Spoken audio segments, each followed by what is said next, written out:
Dominion. Well, here to help us break it all down is Sarah Rumpf, Mediaite contributing editor and legal commentator who's been covering the case extensively. It's good to see you. So you wrote the piece, Judge Scorches Fox News' claim their Dominion coverage was protected opinion, sending media case of the trial to the century. Explain to everybody how big a deal this is by a ruling by a judge. Make it clear for everybody, because this is massive. Okay, so in layman's terms, to prove defamation, like if I were suing you for defamation, I would have to prove that you said or published something that about me that was not true and that it caused me damages. And in the big public figure kind of cases like this, you also have to prove what's called actual malice. And that comes from a 1964 Supreme Court case called New York Times versus Sullivan, where you have to prove that I knew what I was saying or publishing was false, or I acted with a, quote, reckless disregard for the truth. And that's where Fox is in a big problem here. Normally, that is very hard to prove. Sarah Palin just lost a big headline grabbing case against the New York Times because she could not meet that standard.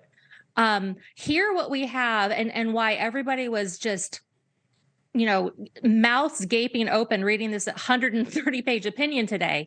Dominion submitted 20 statements in defense of their in support of their case. And these were things that were said on air on the Fox News Channel or the Fox Business Network. And every single one of those statements, the judge said, these are statements of fact, not protected opinion. This is not just news commentary. This is fact. On every single one, he said they are false. And he also said on every single one that they are defamation per se. By law, these are so bad, you cannot accuse people of committing crime. What's so shocking about that is that's half the battle for a jury to determine if something's false. So now their job is a little bit easier. I mentioned all the behind the scenes, what was happening. I want to just show this. This is number one, if we got it. This is Carlson's text to a Fox News staffer. If we have it up, I'll show it. This is where he says, "We are very, very close to being able to ignore Trump most nights. I hate him passionately." And then we know that what he said on air was completely different. If we can play this real quick about how much he loves Donald Trump. Let's just play that difference real quick.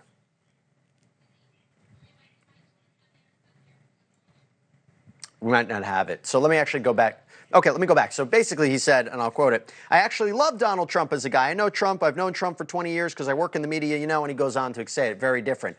How much is that going to matter? How much is it going to matter, the behind-the-scenes differences between what they actually felt about Donald Trump versus what they were saying on air? How much is that going to play a factor in this case? Well, that specific quote is embarrassing for Carlson and Fox News, but that's not the really damaging ones.